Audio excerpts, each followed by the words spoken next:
Everybody, what's up? As you guys know, I was supposed to have a consult with Dr. Benacci down in La Crosse at some point in time to talk about my next revision. So that totally happened. It was November 9th. Went very well. He's very pleased with the results and how they turned out, even though I did have as many revisions as that I did. Um, he personally asked me what I thought that we needed to work on, and basically I just told him I wanted my nipples messed with. I wanted the overall circumference evened out and then reduced, ideally, hopefully to be, I don't know, the size that they are when they're actually, I don't know, hard. I'm trying to get one to work. It only happens when I pinch it, so. But just like, I personally would prefer smaller areolas. Like this size is even better to work with versus the other one, right? But anyhow, that's just my own personal thing. But he was talking to me, and since he's already going to go in, and he's already going to have to open me up to think about what other added benefits that we could potentially have from the revision. Excuse me. We discussed pulling the skin tighter overall because I've lost weight. I've lost about 40 pounds since I had surgery from him within 3 years. So overall, time causes things to shift, change, heal, do awesome things. So we were just talking about overall tightening up both sides. And then he wants to move the nipples down, I think. But I think I want to move them up. But I'm not really sure. And it's all going to be a work in progress. But he was also, as I said, he was talking about moving the nipples up and taking out some of the extra skin. He also wants to contour this one a little bit.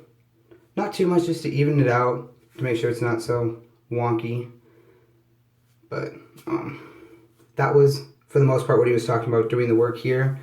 But with doing so, it causes complications with, is there going to be dog earring on the nipples? Am I going to have another dog earring on, I don't know, one of the sides? I mean, it's all going to be topical, under local anesthesia. I'm going to be awake for it, just like all the revisions I've had in the past. It's scary.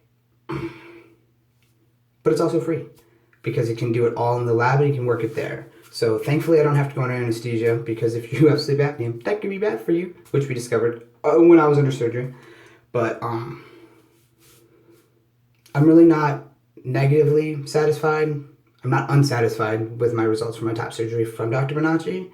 I just wanted my nipples smaller. But we're going to see how that goes, and he's totally excited for doing more work on me.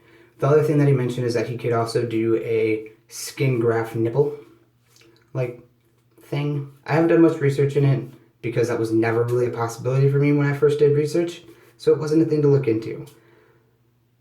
But as much as me and him talked about it, I personally have some of my own reservations about doing that one, only because I would like to keep my own nipple that I had attached to me throughout my first surgery, and I would like to bring it on with me into life. I never thought I'd get rid of my nipples. I don't ever want to not have nipples. I heard a horror story about a transgender person who had top surgery, and their surgeon was out of town for the weekend, and whoever the fuck was working the office decided, well, I can't get a hold of your surgeon. You're trans. I don't have to help you. So he lost his nipples because he had infection.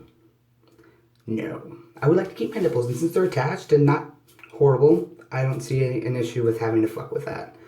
It also would delay the healing time about a week and a half. So instead of just doing the local anesthesia with him in a healing time of 3 to 4 days and do like a weekend procedure, it would end up having to be 1 to 2 weeks of recovery after the procedure, and hopefully my nipples don't pop off.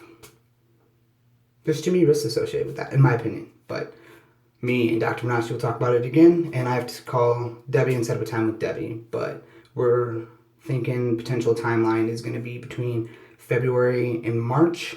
So that's after the holidays, before my birthday, before summer happens. So hopefully I look decent enough, in my opinion, to walk around during the summer with my shirt off. Because, in all honesty, that's been my goal from the very beginning. I don't necessarily want to make other people uncomfortable, but to be honest, it's more about how comfortable I feel in my own body when I'm out in public, if I do have my shirt off. I mean, obviously, right now it's not. I mean, obviously it's noticeable. I'm a trans dude. I prefer it not to be that way. But yeah. But that's all I really have for the revision. If you have any questions, let me know, and I'll keep you guys informed.